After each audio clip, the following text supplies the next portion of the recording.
Nabi Sulaiman alaihi salam adalah manusia terkaya sepanjang sejarah kehidupan manusia di muka bumi. Dalam beberapa kitab suci seperti Al-Quran, Alkitab, dan Injil, Nabi Sulaiman alaihi salam dijelaskan sebagai manusia terkaya yang pernah hidup di muka bumi.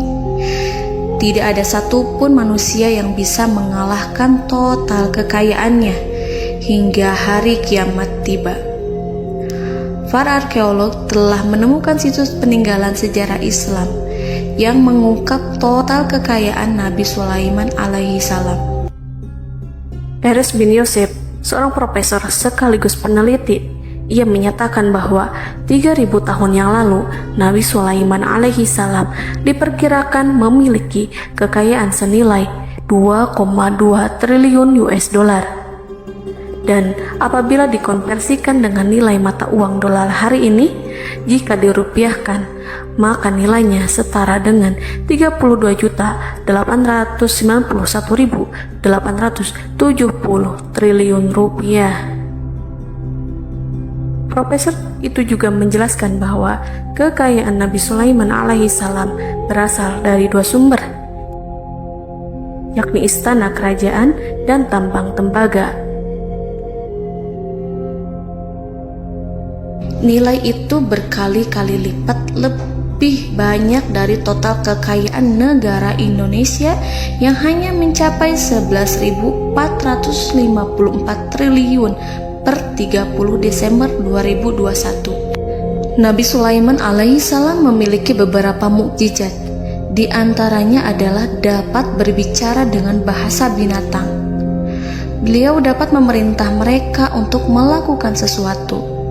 Beliau juga dapat mengendalikan besar kecilnya tekanan angin dan dapat mengatur ke arah mana angin akan berhembus. Sehingga dengan itu Nabi Sulaiman dapat memanfaatkan angin sebagai kendaraannya dan juga kendaraan tentaranya. Nabi Sulaiman juga bisa melunakkan besi dan membentuknya menjadi pakaian perang yang anti tusukan senjata tajam. Nabi Sulaiman juga memimpin para jin. Mereka tunduk dan patuh pada perintah Nabi Sulaiman alaihi salam.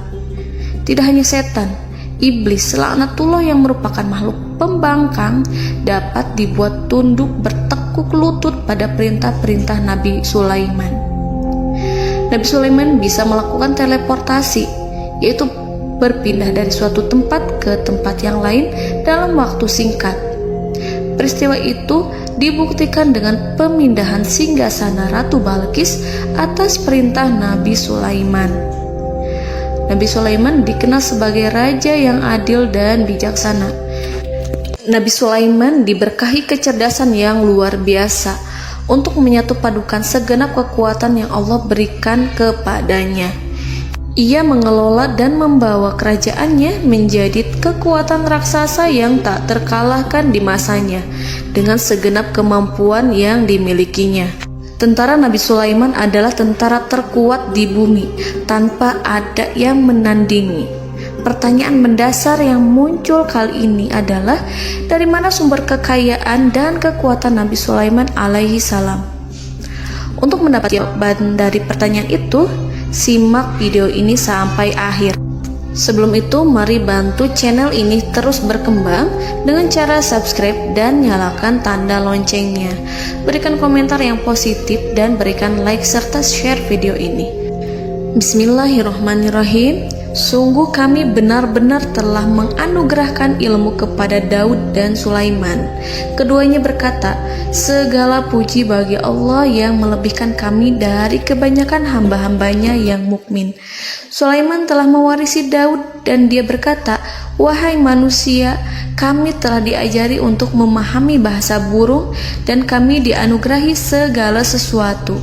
Sesungguhnya, semua ini benar-benar karunia yang nyata. Quran Surat An-Naml ayat 15-16. Saudara-saudaraku yang dirahmati Allah, pada ayat di atas disebutkan bahwa Sulaiman telah mewarisi Daud. Nabi Sulaiman mewarisi Nabi Daud dalam sisi kenabian dan kekuasaan, bukan mewarisi harta, karena para nabi tidak mewariskan harta. Sebab sepeninggalan mereka, harta para nabi menjadi sedekah bagi orang-orang yang ada di sekitarnya, yaitu orang-orang fakir dan orang-orang yang membutuhkan. Dan harta para nabi tidak dikhususkan bagi kalangan keluarganya. Rasulullah Shallallahu Alaihi Wasallam bersabda, "Kami para nabi tidak mewariskan. Nabi Sulaiman mewarisi kenabian dari Nabi Daud. Ini adalah hal yang jelas. Allah telah memilihnya sebagai nabi dari Bani Israel. Begitu juga Allah telah memberinya kekuasaan kerajaan sehingga ia menjadi pemimpin Bani Israel." Barangkali sesuatu yang paling penting yang diwarisi oleh Nabi Sulaiman dari Nabi Daud adalah tradisi militer. Kemajuan militer yang dahsyat telah berpindah kepada Nabi Sulaiman. Nabi Daud sebenarnya adalah seorang pengembala kambing yang sangat miskin, tetapi seiring dengan perjalanan waktu, ia menjadi komandan pasukan tiada tanding. Nabi Daud alaihi salam mengetahui bahwa kekuatan hakiki yang mengatur alam semesta adalah kekuatan Allah. Ketika Nabi Daud mengelurkan tangannya dan memegang potongan batu, lalu beliau melemparkannya dengan ketepel ke arah Jalut, kepala Jalut retak dan ambruk menghantam tanah. Ini sebagai bentuk demonstrasi kekuatan darinya. Kehadiran Nabi Daud mengubah pasukan Bani Israel, di mana mereka sebelumnya lari jika berhadapan dengan musuh. Maka kini keberadaan mereka mulai diperhitungkan di masa hidupnya. Nabi Daud mengalami peperangan yang sangat banyak, tapi Al-Quran tidak menceritakan secara terperinci. Hal itu dikarenakan karena Al-Quran adalah kitab dakwah di jalan Allah, bukan kitab sejarah. Al-Quran hanya menceritakan di dalam Al-Quran surat Shad ayat 20, "Dan kami kuatkan kerajaannya, kerajaan Daud." Ayat tersebut berarti bahwa Nabi Daud belum terkalahkan dalam peperangan yang diikutinya. Di samping dukungan yang Allah berikan kepadanya, juga pasukan dan rakyatnya, di mana mereka adalah orang-orang yang bertauhid, menyerahkan diri kepada Allah. Allah Subhanahu wa Ta'ala mengajarkan kepada Nabi Daud hal-hal yang menjadikan pasukannya memiliki keistimewaan yang dengannya mereka dapat mengalahkan pasukan-pasukan lain, pasukan-pasukan besar yang ada di bumi pada saat itu. Allah Subhanahu wa Ta'ala berfirman dalam surat Saba ayat 10, "Dan kami telah melunakkan besi untuknya." Baju besi mungkin akan menjadi masalah dalam benak kita. Ketika orang-orang yang berperang, baju besi cukup mengganggu gerakan mereka. Kita bisa membayangkan ketika ada dua orang berperang, salah satu dapat bergerak bebas, sementara yang lainnya tidak leluasa bergerak karena tertahan dengan pakaiannya. Namun, dengan kekuasaan Allah, Nabi Daud dapat melunakkan besi dan membuat baju besi yang ringan, yang mudah untuk digunakan. Ini adalah kemajuan penting yang Allah berikan kepada Nabi Daud dan tentaranya. Kemajuan itu kemudian diajarkan, diwariskan dan dimiliki oleh Nabi Sulaiman alaihi salam. Nabi Sulaiman memiliki pasukan dahsyat yang melebihi pasukan manapun di bumi saat itu, atau bahkan mungkin saat ini. Bahkan Allah menambahkan karunia-Nya kepada Nabi Sulaiman yang disebutkan dalam Al-Quran surat An-Naml ayat 16. "Dan Sulaiman telah mewarisi Daud, dan dia berkata, 'Wahai manusia, kami telah diberi pengertian tentang suara burung, dan kami diberi segala sesuatu. Sesungguhnya ini benar-benar suatu karunia yang nyata.'" Saudara-saudaraku yang dirahmati Allah, pada suatu hari Nabi Sulaiman alaihi salam menengadahkan tangannya dan berdoa kepada Allah Subhanahu wa Ta'ala. Antara hati Nabi dan Allah tidak ada penghalang, tidak ada jarak, tidak ada sekatan waktu, tidak ada satupun dari para nabi yang berdoa kepada Allah kecuali doanya pasti dikabulkan. Doa Nabi Sulaiman alaihi salam direkam dalam Al-Quran surat Shad ayat 35. Nabi Sulaiman berkata, "Ya Tuhanku, ampunilah anugerahkanlah kepadaku kerajaan yang tidak dimiliki oleh seorang pun sesudahku. Nabi Sulaiman menginginkan dari Allah sesuatu kerajaan yang belum pernah diperoleh oleh siapapun setelahnya. Allah Subhanahu wa Ta'ala mengabulkan doa Nabi Sulaiman dan memberinya kerajaan tersebut. Nabi Sulaiman mewarisi kekuasaan, kenabian, hikmah ilmu dari Nabi Daud alaihi salam. Orang-orang menyebut Nabi Sulaiman Al-Hakim, Sulaiman yang bijaksana. Kebijaksanaan Nabi Sulaiman tidak terbatas pada keadilannya di tengah-tengah manusia dan juga kasih sayangnya kepada mereka. Namun, kebijaksanaan Nabi Sulaiman juga berlaku di kalangan burung dan binatang lainnya. Nabi Daud juga mengenal bahasa burung, tetapi Nabi Sulaiman dapat berbicara dengan bahasa burung. Bahkan, ia dapat menggantikannya sebagai pembantunya. Ketika Nabi Daud bertasbih di gunung, burung-burung serta binatang buas ikut bertasbih bersamanya. Bahkan angin pun berhenti untuk mendengarkan tasbih itu. Sedangkan Nabi Sulaiman alaihi salam, Allah Subhanahu wa Ta'ala memberinya karunia lebih dari itu, di mana binatang-binatang buas tunduk padanya, begitu juga angin dan burung. Saudara-saudaraku yang dirahmati Allah, Nabi Sulaiman alaihi salam mampu mendengarkan bisikan semut yang berbicara kepada sesama mereka. Bahkan ia mampu memerintahkan semut tersebut sehingga semut itu menjadi taat pada perintahnya. Pasukan Nabi Sulaiman memiliki kekuatan yang sangat dahsyat. Belum pernah ada di dunia ini satu pasukan pun yang memiliki kekuatan seperti itu. Kekuatan Nabi Sulaiman berasal dari beberapa kombinasi yang sangat mengagumkan, sehingga karenanya ia tidak dapat tertandingi. Kekuatan itu terdiri dari manusia, binatang-binatang, jin, dan lain sebagainya. Kita mengetahui bahwa jin adalah makhluk Allah dan manusia tidak mampu melihatnya atau menghadirkannya atau meminta pertolongan kepadanya. Sedangkan Nabi Sulaiman telah diberi Allah suatu kemampuan untuk menundukkan jin, mempekerjakan mereka sebagai tentara di tengah-tengah peperangan. Bahkan ia mampu menjadikan mereka sebagai pekerja-pekerja kasar di kerajaannya saat tidak ada peperangan. Oleh sebab itu, ketika ada pasukan lain yang mencoba melawan pasukan Nabi Sulaiman, mustahil mereka akan mendapatkan kemenangan. Bahkan pasukan Nabi Sulaiman diperkuat oleh pasukan burung. Burung di pasukan Nabi Sulaiman memerankan tugas penting, yaitu menjadi agen intelijen. Kita mengetahui bahwa peranan informasi saat peperangan adalah hal yang penting. Dari informasi tersebut, pasukan dapat mengetahui keadaan lawannya. Demikianlah peranan burung pada pasukan Sulaiman. Ia terbang di tengah-tengah musuh. Kemudian, ia kembali kepada Nabi Sulaiman untuk menyampaikan berita tentang keadaan lawannya. Di samping jin dan burung, Allah juga menundukkan angin untuk Nabi Sulaiman.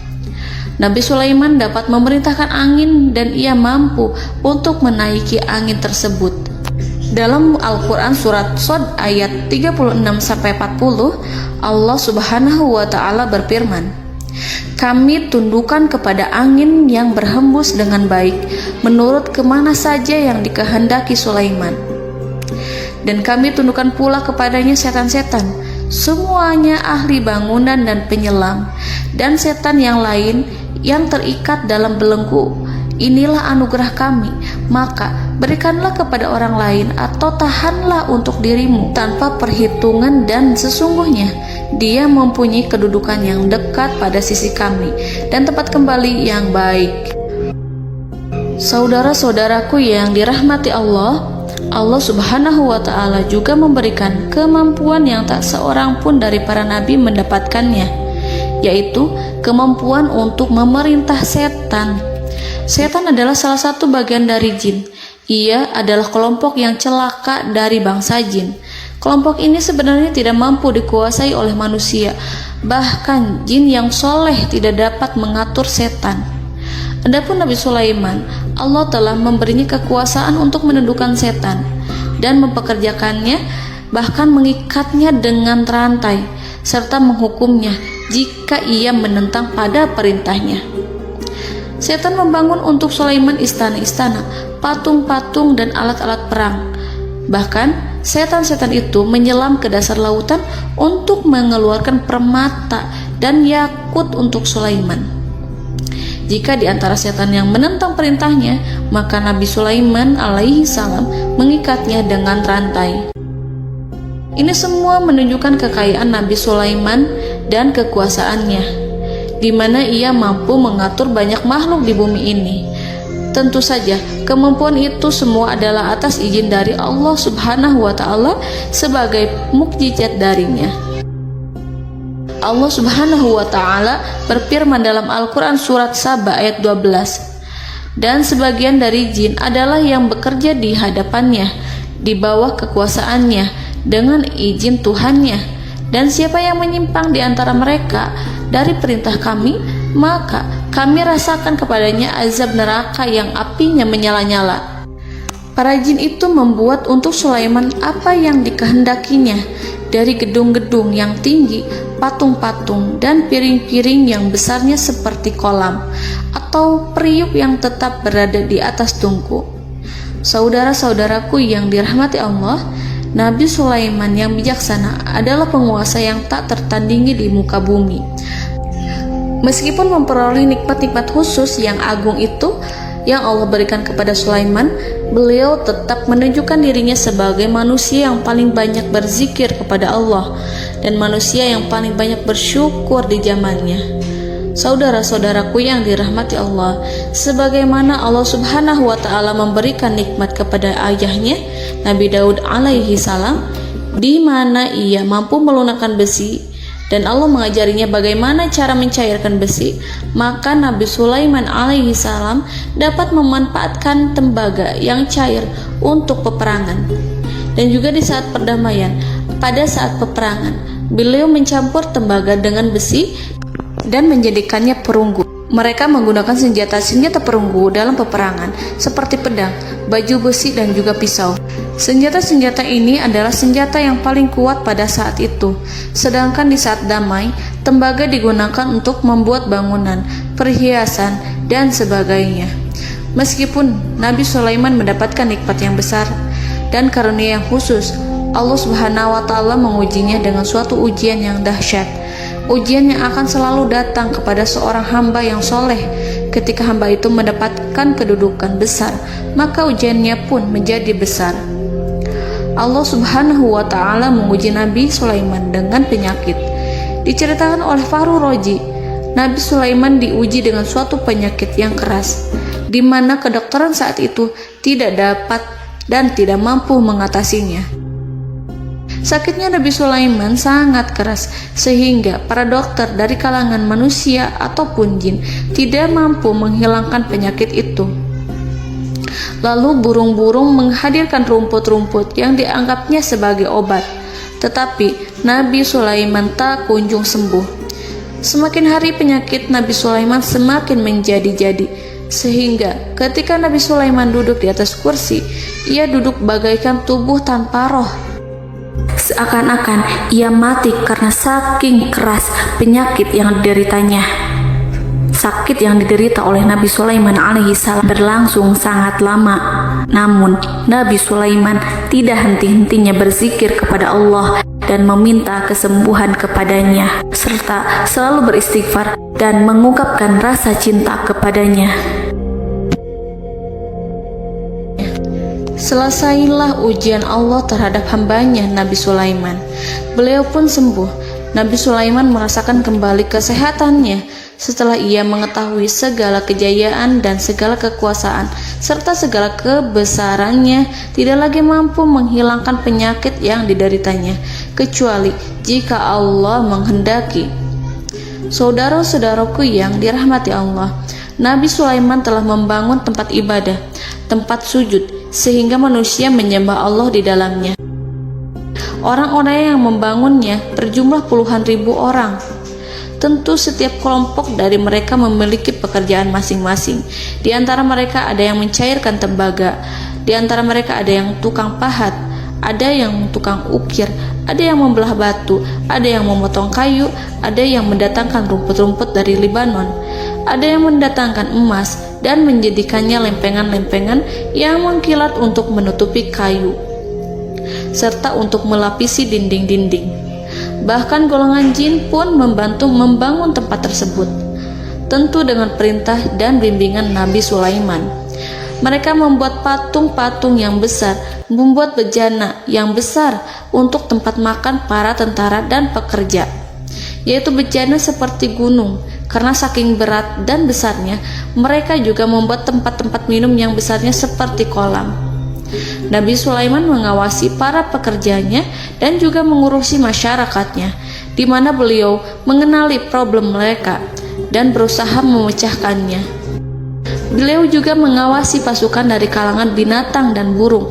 Beliau mengetahui apabila ada satu di antara mereka yang tidak datang, kemana ia pergi, serta mengapa ia pergi. Nabi Sulaiman menguasai pengetahuan itu semua. Nabi Sulaiman bukan hanya mengetahui problem tentara-tentaranya dari kalangan manusia ataupun tentaranya dari kalangan burung, namun ia juga menunjukkan kasih sayang terhadap semut, di mana beliau mendengar bisikannya dan tidak suka untuk menginjaknya. Nabi Sulaiman selalu menundukkan kepalanya ke bumi sebagai bentuk rasa rendah diri dan syukur kepada Allah. Pada suatu hari, Nabi Sulaiman alaihi salam berjalan di depan tentaranya dan tiba-tiba ia mendengar suara semut yang berkata kepada temannya dari kalangan semut. Hal itu terekam dalam Al-Quran surat An-Naml ayat 18-19. Wahai semut-semut, masuklah ke dalam sarang-sarangmu, agar kamu tidak terinjak oleh Sulaiman dan tentaranya, sedangkan mereka tidak menyadarinya. Nabi Sulaiman alaihi salam tersenyum mendengar itu, dan ia berdoa, Ya Allah, ya Tuhanku, berilah aku ilham untuk tetap mensyukuri nikmat-Mu yang telah Engkau anugerahkan kepadaku dan kepada kedua orang ibu bapakku, dan untuk mengerjakan amal soleh yang Kau ridhoi, dan masukkanlah aku ke dalam rahmat-Mu, ke dalam golongan hamba-hamba-Mu yang soleh. Saudara-saudaraku yang dirahmati Allah, meskipun Nabi Sulaiman mendapatkan kekuasaan dan memiliki tentara yang besar, namun beliau menunjukkan kasih sayang terhadap bangsa semut. Beliau mendengarkan bisikannya dan melihat semut yang ada di depannya. Oleh karena itu, tak mungkin baginya untuk menginjak golongan semut itu. Nabi Sulaiman bersyukur kepada Allah telah memberinya nikmat, yaitu nikmat rahmat dan kasih sayang. Di samping itu, Nabi Sulaiman alaihi salam adalah orang paling kaya di dunia. Istananya terbuat dari kayu gaharu yang memiliki wangi harum. Istananya terbuat dari emas yang terkadang dari kristal. Beliau juga memiliki kursi besar yang terbuat dari emas dan permata. Istana Nabi Sulaiman merupakan istana yang paling besar di dunia. Nabi Sulaiman menggunakan pakaian dari emas dan permata. Meskipun demikian, Nabi Sulaiman tetap menunjukkan sebagai hamba yang berserah diri dan rendah diri di hadapan Allah Subhanahu wa Ta'ala. Nabi Sulaiman yang merendahkan diri di hadapan Allah, ia selalu sujud kepada Allah, sebagaimana ayahnya yang selalu bertasbih pada Allah. Nabi Sulaiman selalu melantunkan lagu-lagu cinta ilahi dan hanya memuji Allah Subhanahu wa Ta'ala. Pada suatu hari, Nabi Sulaiman alaihi salam mengeluarkan perintah kepada pasukannya untuk bersiap-siap. Kemudian, Nabi Sulaiman keluar dan memeriksa pasukannya satu demi satu. Kelompok yang pertama adalah kelompok manusia. Nabi Sulaiman memperhatikan kesiapan mereka. Lalu Nabi Sulaiman mengeluarkan perintah-perintah kepada mereka. Kemudian Nabi Sulaiman memeriksa kelompok jin dan menyampaikan perintahnya kepada mereka. Beliau memenjarakan jin yang tampak bermalas-malasan saat bekerja. Lalu beliau memeriksa binatang dan berkata kepada mereka, apakah mereka sudah makan dengan baik? Apakah mereka tidur dengan nyenyak? Apakah ada yang mengadu pada mereka, misalkan karena penyediaan makanan yang tidak layak? Apakah ada di sana yang sakit dan lain sebagainya? Ketika Nabi Sulaiman merasa puas dengan semuanya, Nabi Sulaiman memasuki tenda tempat berkumpulnya para burung. Nabi Sulaiman alaihissalam kemudian memasuki tenda tersebut, mengamati keadaan di sekitarnya, sehingga beliau mengetahui bahwa ada satu burung yang tidak hadir, yaitu burung hudhud. Mengapa aku tidak melihat burung hudhud? Burung-burung yang lain tampak terdiam sebagai penghormatan, dan mereka mendengarkan apa yang akan dikatakan pemimpin mereka. Nabi Sulaiman mengarahkan pandangannya pada semua burung dan tidak menemukan burung hudhud di antara mereka. Tak seekor burung pun yang mengetahui keberadaannya. Burung hudhud absen pada apel wajib kali ini. Nabi Sulaiman mulai menampakkan kemarahannya. Tiba-tiba, seekor burung kecil memberanikan diri untuk berkata kepada Nabi Sulaiman, "Wahai Nabi yang mulia, seharusnya Hudhud ada bersamaku kemarin untuk melaksanakan tugas penyelidikan. Ia adalah pemimpin misi itu. Namun, burung Hudhud belum datang. Oleh karena itu, aku tidak pergi bersamanya." Burung itu tampak gemetar. Nabi Sulaiman mengetahui bahwa Hudhud tidak hadir dan tak seorang pun mengetahui kemana ia pergi. Burung hudhud pergi tanpa izin terlebih dahulu. Dalam keadaan marah, Nabi Sulaiman berkata, "Sungguh aku benar-benar akan mengazabnya dengan azab yang sangat keras atau benar-benar menyembelihnya, kecuali jika ia benar-benar datang kepadaku dengan alasan yang jelas."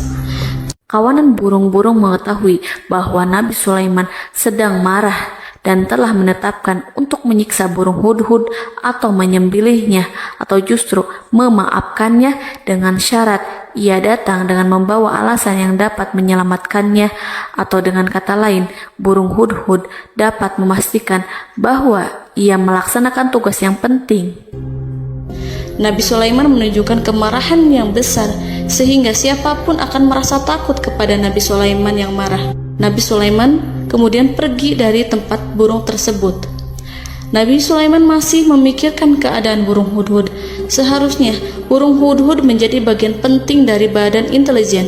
Apakah ia pergi untuk menyingkap suatu, atau apakah ia pergi hanya untuk bermain-main? Nabi Sulaiman telah memperhatikan dan mengetahui bahwa burung hudhud adalah seekor burung yang cerdik dan juga fasih berbicara.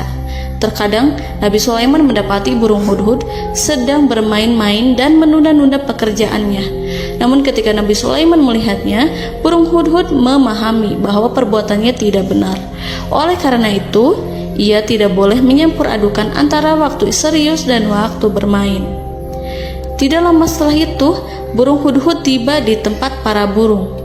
Burung-burung yang lain berkata kepadanya, "Wahai hudhud, pergilah engkau ke tempat Nabi Sulaiman. Jika ia mengetahui bahwa engkau telah sampai, jiwamu benar-benar terancam." Mendengar itu, burung hudhud segera beranjak. Ia terbang menemui Nabi Sulaiman. Pada waktu itu, Nabi Sulaiman sedang duduk bersama tentaranya yang lain. Burung hudhud berdiri. Ia telah merencanakan untuk memulai pembicaraan dengan Nabi Sulaiman sebelum Nabi Sulaiman bertanya kepadanya kemana dia pergi. Ini sebagai bukti bahwa hudhud telah melaksanakan suatu tugas yang penting. Dalam Al-Quran Surat An-Naml ayat 22, burung hudhud berbicara, "Aku telah mengetahui sesuatu yang kamu belum mengetahuinya, dan kubawa kepadamu dari negeri Saba suatu berita penting yang diyakini seakan-akan burung hudhud hendak berkata, 'Aku adalah hudhud yang miskin, tapi aku mengetahui apa yang tidak engkau ketahui, dan aku telah datang kepadamu dari kerajaan Saba dengan membawa berita yang sangat penting.'" Nabi Sulaiman tampak terdiam menunggu hudhud menyelesaikan kisahnya.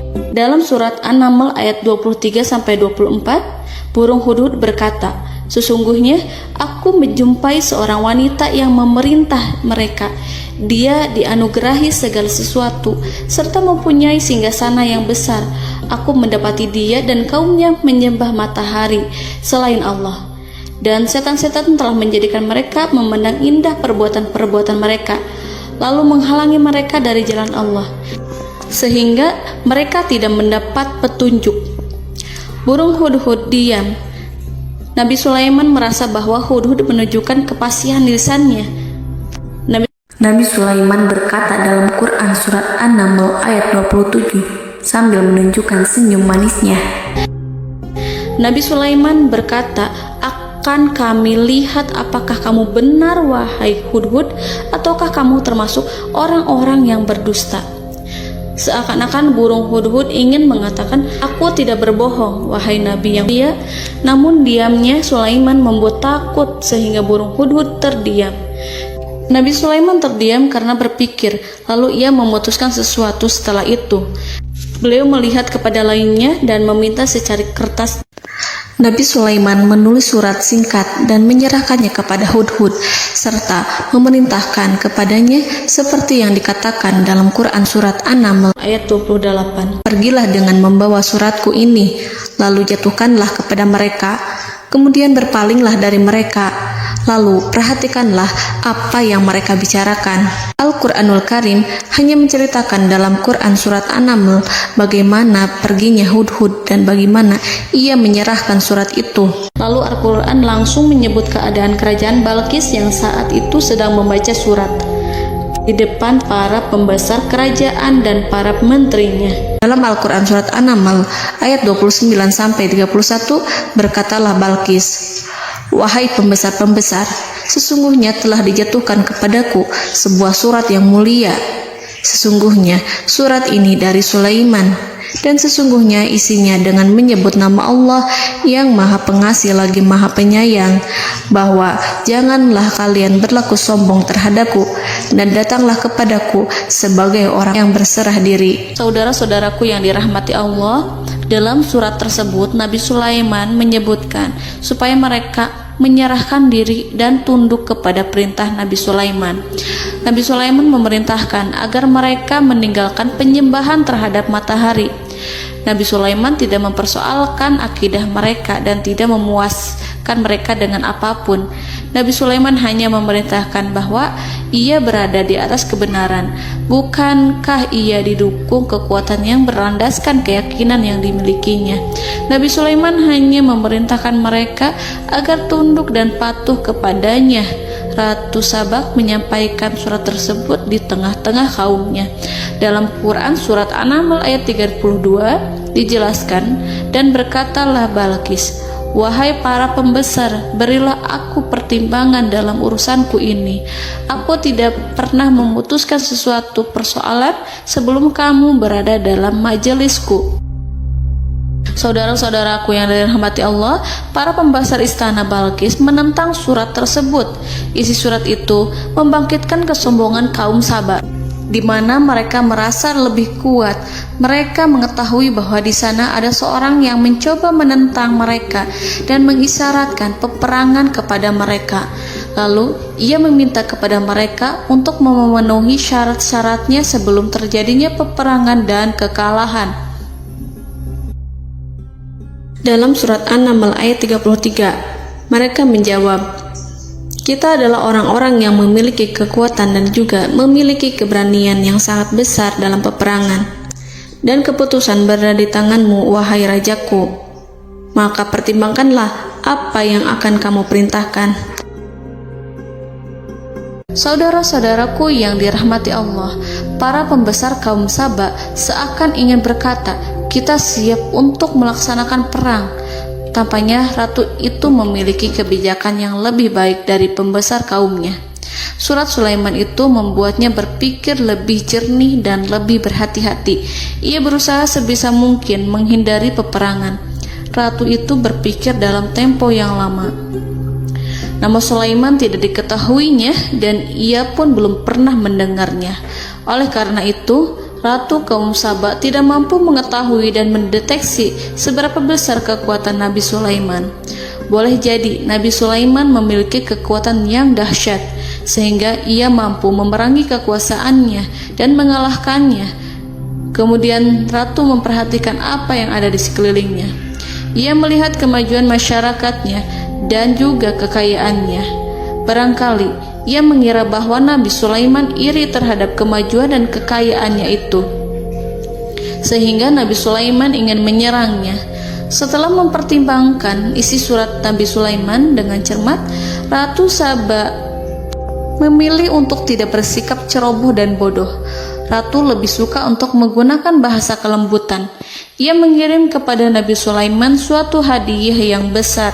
Ratu mengira bahwa Nabi Sulaiman seorang yang ambisius, yang boleh jadi ia telah mendengar tentang kekayaan kerajaan Saba. Para utusan pergi dengan membawa hadiah dari Ratu Saba.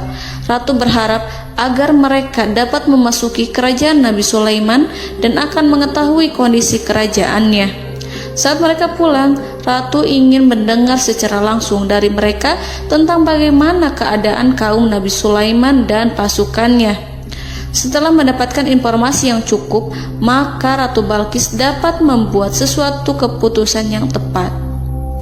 Ratu menyembunyikan apa yang terlintas dalam pikirannya, lalu ia berbicara kepada pembesar istananya bahwa ia dapat menyingkap niat jahat Raja Sulaiman melalui cara mengirimkan hadiah kepadanya.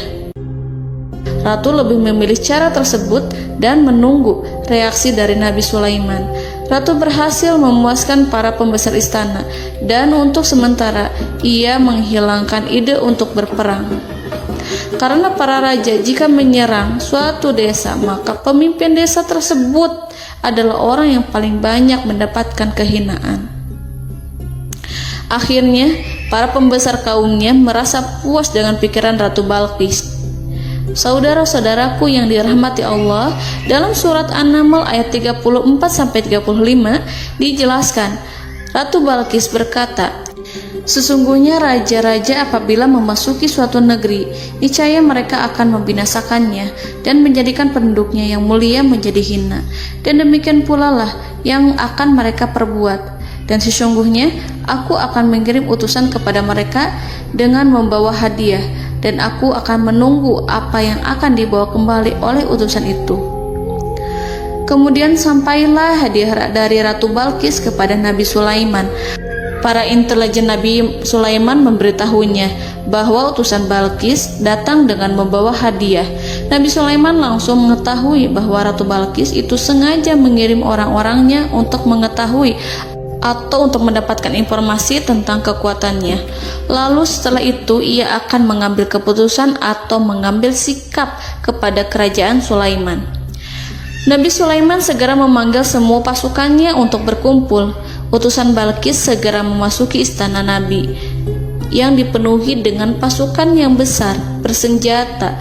Melihat itu, utusan Ratu Balkis tercengang dan terkejut ketika mereka melihat kekayaan yang mereka bawa tidak ada apa-apanya dibandingkan dengan kerajaan Nabi Sulaiman. Hadiah mereka tampak tidak berarti.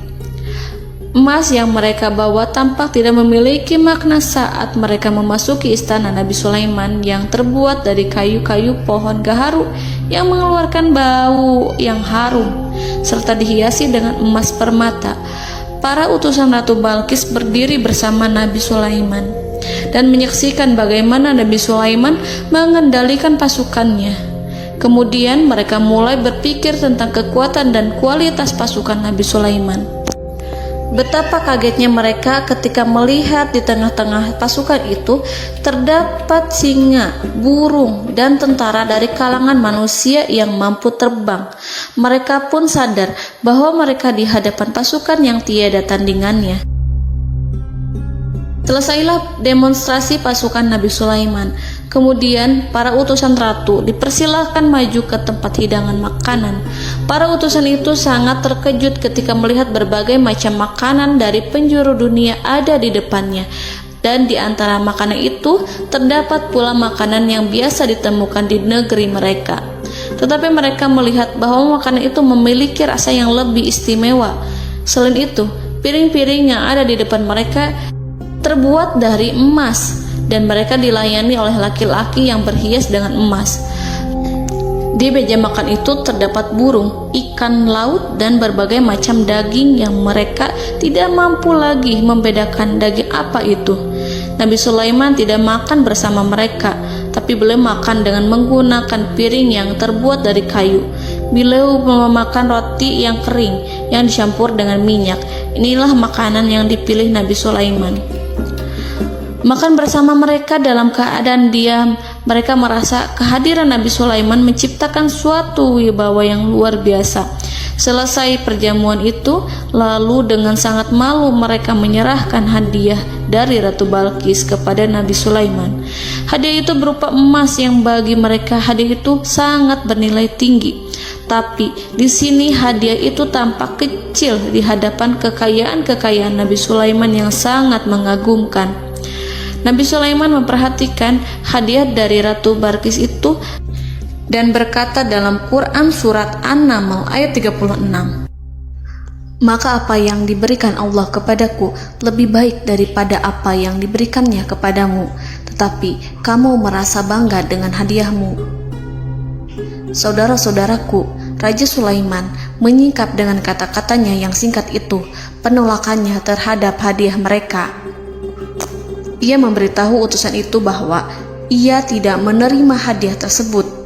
Ia tidak merasa puas dengan hadiah itu. Yang membuatnya puas hanyalah, "Janganlah kalian berlaku sombong terhadapku dan datanglah kepadaku sebagai orang-orang yang berserah diri." Lalu Nabi Sulaiman berkata kepada mereka dengan pelan. Hal itu diabadikan dalam Al-Quran surat An-Naml ayat 37. "Kembalilah kepada mereka, sungguh kami akan mendatangi mereka dengan bala tentara yang mereka tidak kuasa melawannya. Dan pasti kami akan mengusir mereka dari negara itu, yaitu negeri Saba, dengan terhina.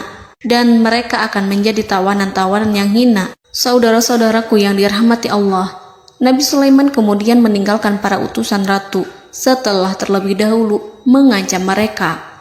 Para utusan itu berharap agar Nabi Sulaiman mau menunggu kunjungan Ratu Balkis yang akan membawa misi perdamaian.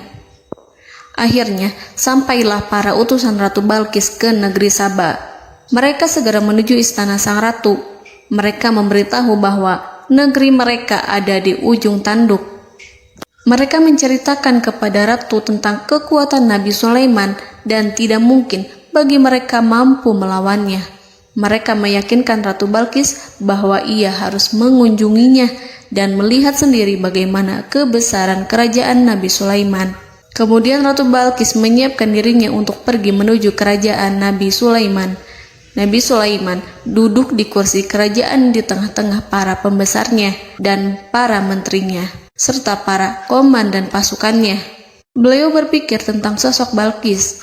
Nabi Sulaiman mengetahui bahwa Balkis menuju tempatnya. Balkis dikelilingi rasa takut. Nabi Sulaiman berpikir sejenak tentang bagaimana matahari disembah. Ia memikirkan bagaimana informasi yang diterima oleh intelijennya tentang kemajuan kerajaan Balkis dalam bidang kesenian dan ilmu pengetahuan. Nabi Sulaiman bertanya kepada dirinya sendiri, apakah kemajuan menjadi penghalang untuk mengetahui kebenaran? Apakah ratu itu senang dengan kekuatan yang dicapainya?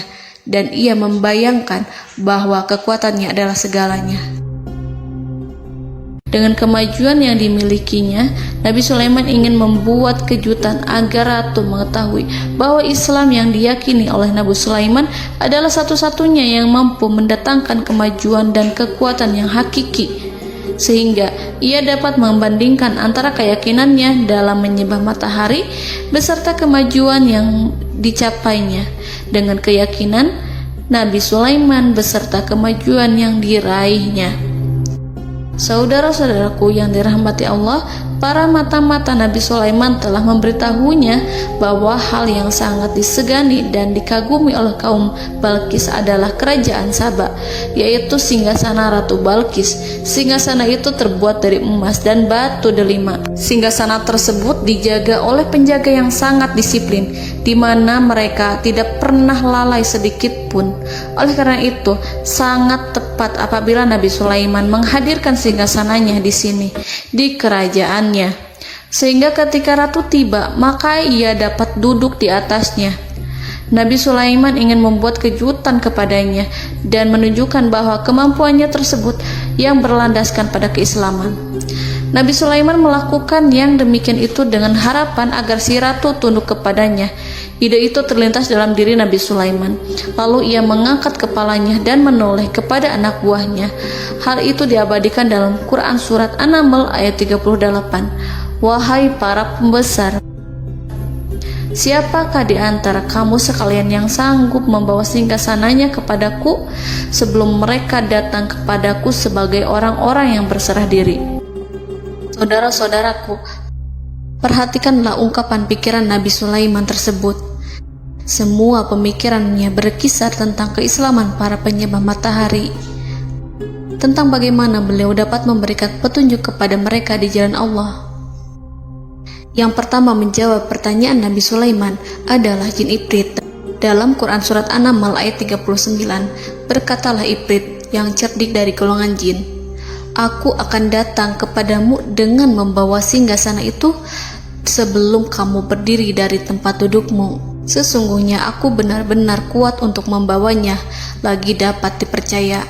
Nabi Sulaiman berdiri dari tempat duduknya. Setelah 1 jam atau 2 jam, jin itu berjanji kepadanya untuk menghadirkan singgasana Balkis. Sebelum itu, istana Nabi Sulaiman di Palestina, sedangkan istana Balkis terletak di Yaman.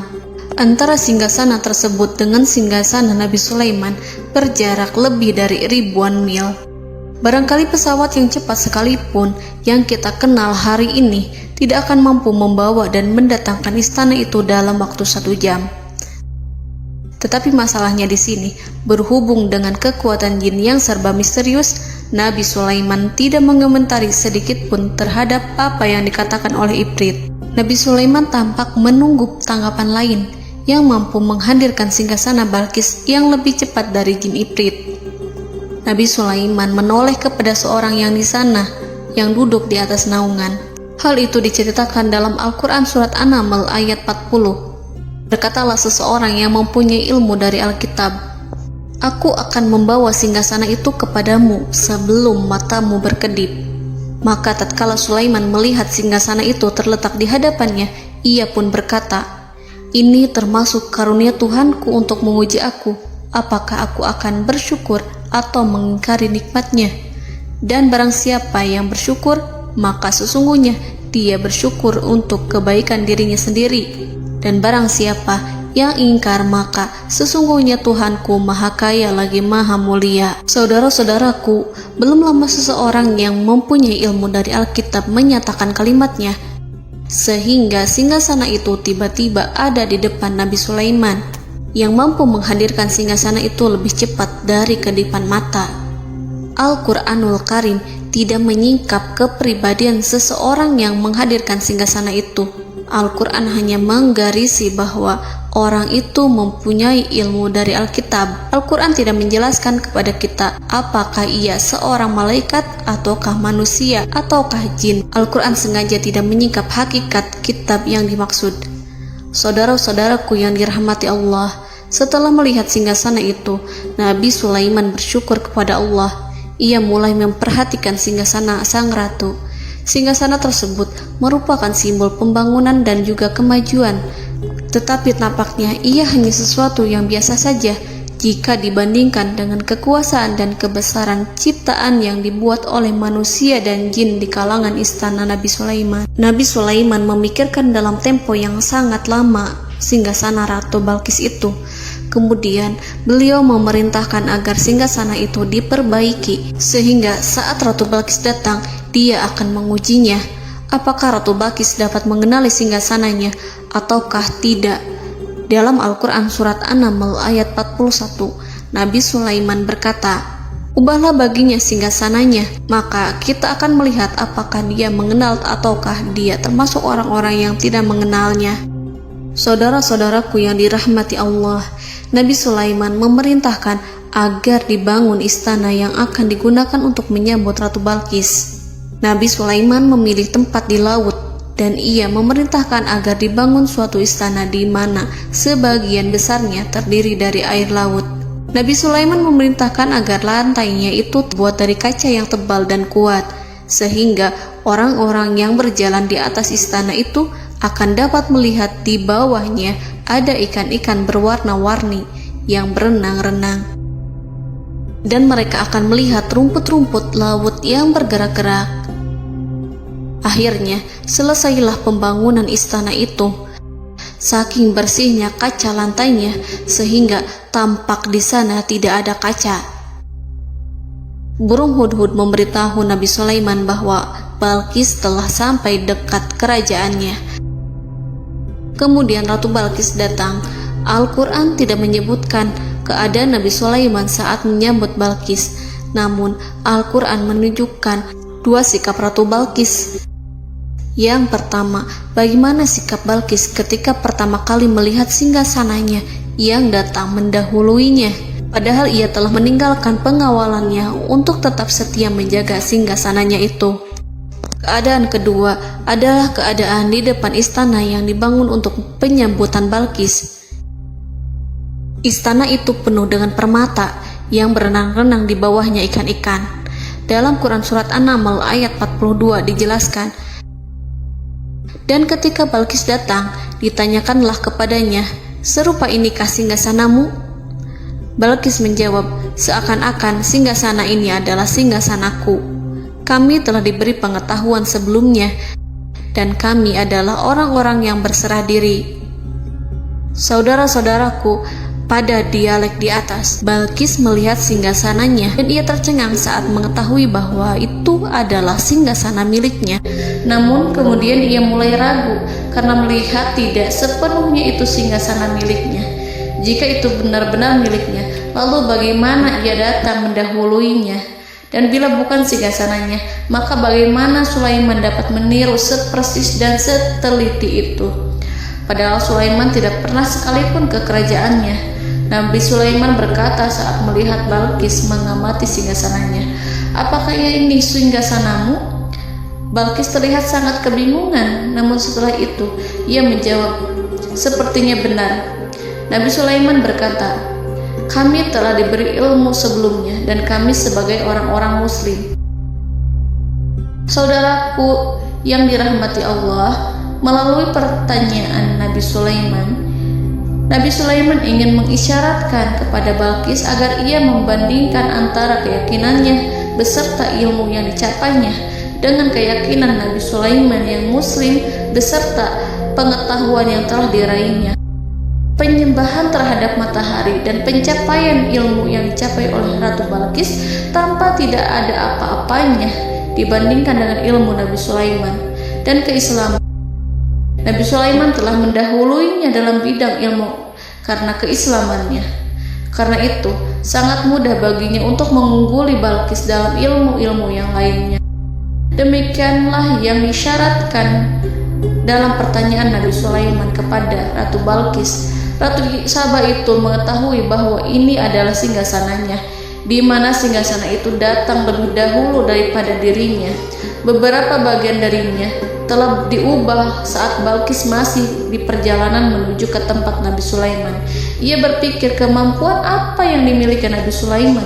Ratu Balkis tercengang melihat apa yang disaksikannya, yang berupa buah dari keimanan Nabi Sulaiman dan hubungannya dengan Allah Subhanahu wa Ta'ala. Sebagaimana Balkis juga tercengang ketika melihat kemajuan di bidang ilmu pembangunan, seni, dan ilmu-ilmu yang lainnya. Maka ia tidak lebih kagum lagi saat melihat hubungan yang kuat antara keislaman Nabi Sulaiman dengan ilmunya, serta kemajuan yang diraihnya. Dalam Al-Quran Surat An-Naml ayat 43 dijelaskan, dan apa yang disembahnya selama ini selain Allah mencegahnya untuk melahirkan keislamannya, karena sesungguhnya ia terdahulu termasuk orang-orang yang kafir. Saudara-saudaraku yang dirahmati Allah, berguncanglah dalam benak Balkis ribuan hal ketika melihat keyakinan kaumnya runtuh di hadapan Nabi Sulaiman. Ia menyadari matahari yang disembahnya hanya merupakan ciptaan Allah, dan Allah lah yang menggerakkannya untuk hamba-hambanya. Lalu terbitlah matahari kebenaran dalam dirinya. Hatinya diterangi oleh cahaya baru yang tidak akan tenggelam seperti tenggelamnya matahari. Masa keislamannya hanya menunggu waktu. Ratu Balkis memilih waktu yang tepat untuk mengumumkan keislamannya. Allah Subhanahu wa Ta'ala berfirman dalam Quran Surat An-Naml ayat 44. Dikatakan kepadanya, masuklah ke dalam istana. Maka tatkala ia melihat lantai istana itu, dikiranya kolam air yang besar dan disingkapnya dua betisnya. Berkatalah Sulaiman, sesungguhnya ia adalah istana licin yang terbuat dari kaca. Berkatalah Balqis, "Wahai Tuhanku, sesungguhnya aku telah berbuat zalim terhadap diriku dan aku berserah diri bersama Sulaiman kepada Allah Tuhan semesta alam." Saudara-saudaraku yang dirahmati Allah, dikatakan kepada Balqis, "Masuklah ke dalam istana." Ketika ia masuk, maka ia tidak menyaksikan adanya kaca, tetapi ia melihat air, sehingga ia mengira akan bersinggungan dengan air. Lalu ia menyingkapkan sedikit bajunya agar bajunya itu tidak basah. Nabi Sulaiman mengingatkannya tanpa melihatnya agar ia tidak khawatir terhadap pakaiannya, karena pakaiannya tidak akan basah, sebab di sana tidak ada air. Itu sekedar kaca yang halus, yang saking halusnya sehingga ia tidak tampak. Pada kesempatan itulah Balqis mengumumkan keislamannya, yang mengakui kelalimannya, dan ia menyatakan menyerahkan diri kepada Nabi Sulaiman dan kepada Allah Tuhan semesta alam. Lalu kaumnya pun mengikutinya dan mereka memeluk Islam. Balqis menyadari ia berhadapan dengan penguasa yang terbesar di bumi dan Nabi Allah yang mulia. Untuk pertama kalinya, wajah Sulaiman tampak dihiasi dengan senyuman yang menunjukkan kepuasannya sejak Balqis mengunjunginya. Demikianlah Nabi Sulaiman mewujudkan kejayaannya yang hakiki dan menyebarkan cahaya Islam di muka bumi. Saudara-saudaraku, Al-Quran tidak menyebutkan kisah Balqis setelah keislamannya. Para ahli tafsir mengatakan bahwa ia menikah dengan Nabi Sulaiman. Selain itu, ada yang mengatakan bahwa ia menikah dengan salah satu orang dekat Nabi Sulaiman. Ada juga yang mengatakan bahwa sebagian Raja Habasyah adalah keturunan dari buah perkawinan ini. Wallahu a'lam bishawab. Saudara-saudaraku yang dirahmati Allah, Nabi Sulaiman hidup di tengah-tengah kejayaan dan kemuliaan di bumi. Kemudian Allah menetapkan kematian untuknya, sebagaimana kehidupan Sulaiman berada di puncak kemuliaan dan kejayaan yang penuh dengan keajaiban yang luar biasa. Maka kematiannya pun merupakan tanda-tanda kebesaran Allah yang penuh dengan keajaiban. Demikianlah bahwa kematiannya sesuai dengan kehidupannya, sesuai dengan kejayaannya. Allah berfirman tentang kematian Sulaiman di dalam Al-Quran surat Saba ayat 14. "Maka tatkala kami telah menetapkan kematian Nabi Sulaiman, tidak ada yang menunjukkan kepada mereka kematiannya itu kecuali rayap yang memakan tongkatnya. Maka tatkala ia telah tersungkur, tahulah jin bahwa kalau sekiranya mereka mengetahui yang gaib, tentulah mereka tidak akan tetap dalam siksa yang menghinakan." Saudara-saudaraku, kemampuan Nabi Sulaiman untuk menundukkan jin dan mempekerjakan mereka serta hubungan mereka dengan semua itu menimbulkan fitnah di tengah-tengah manusia dalam hal tertentu. Kematian Nabi Sulaiman merupakan batasan jawaban terhadap fitnah ini. Kami tidak mengetahui siapa yang mengklaim bahwa jin mengetahui hal yang gaib. Apakah itu setan yang terkutuk, atau jin yang bodoh, atau manusia yang tertipu? Kami tidak mengetahui siapa yang bertanggung jawab terhadap tersebarnya isu yang keliru ini. Yang kita ketahui adalah bahwa hal tersebut adalah mempengaruhi sebagian manusia dan jin. Barangkali manusia berkata kepada diri mereka, selama jin melakukan perbuatan yang luar biasa ini, maka apa gerangan yang menjadikan mereka tidak mengetahui hal yang gaib itu? Manusia itu lupa bahwa kunci kegaiban berada di tangan Allah. Masalah ilmu gaib tidak akan mampu dikuasai oleh jin dan manusia. Hanya Dia yang mengetahuinya, dan manusia diberitahu hanya sedikit sekali.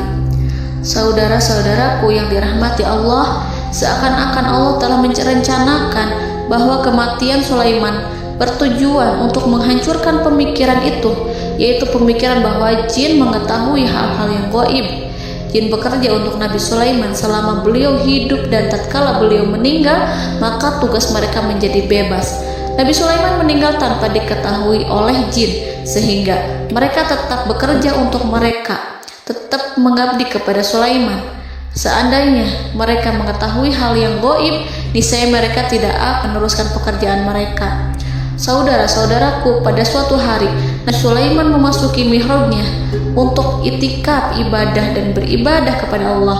Tak seorang pun yang berani mengganggu khalwatnya. Mihrab Sulaiman terletak di puncak gunung dan dindingnya terbuat dari permata. Pada suatu hari, Nabi Sulaiman duduk bersandar pada tongkatnya dan ia tampak tenggelam dalam tafakur. Beliau berzikir pada Allah hingga rasa kantuk menguasainya. Lalu setelah itu malaikat maut menemuinya. Nabi Sulaiman pun meninggal. Beliau bersandar kepada tongkatnya. Jin melihatnya dan mengira bahwa beliau sedang sholat, sehingga mereka pun terus melanjutkan pekerjaannya. Berlalulah hari demi hari yang panjang. Datanglah rayap, yaitu semut kecil yang memakan kayu. Hewan itu mulai memakan tongkat Nabi Sulaiman. Rayap itu tampak lapar. Sebagian dari tongkat Nabi Sulaiman dimakan beberapa hari oleh rayap itu. Ketika yang dimakannya semakin bertambah, maka tongkat itu pun menjadi rusak dan kemudian jatuh dari tangan Nabi Sulaiman alaihi salam. Tubuh mulia itu kehilangan keseimbangan dan kemudian jatuh terhempas di bumi. Tatkala tubuh suci itu tersungkur, maka manusia segera menuju ke arahnya. Mereka menyadari dan mengetahui bahwa Nabi Sulaiman telah meninggal dalam waktu yang lama. Jin menyadari bahwa mereka tidak mengetahui hal yang gaib dan manusia pun mengetahui hakikat ini. Seandainya jin mengetahui hal yang gaib, niscaya ia tidak akan meneruskan siksa yang hina. Mereka tidak akan bekerja kepada Sulaiman. Demikianlah Nabi Sulaiman alaihi salam meninggal dalam keadaan duduk dan sholat di mihrabnya. Lalu berita itu tersebar bagaikan api di bumi. Manusia, burung, dan binatang buas mengantarkan jenazah Nabi Sulaiman. Sekawanan burung tampak sedih dan menangis. Semua makhluk bersedih. Akhirnya tak seorang pun mengetahui bahasa burung di bumi. Meninggallah seorang yang memahami pembicaraan burung, binatang-binatang, jin, dan lain sebagainya. Burung-burung itu berkata, betapa beratnya kehidupan di tengah orang-orang yang tidak mengetahui pembicaraan kita. Allahu a'lam.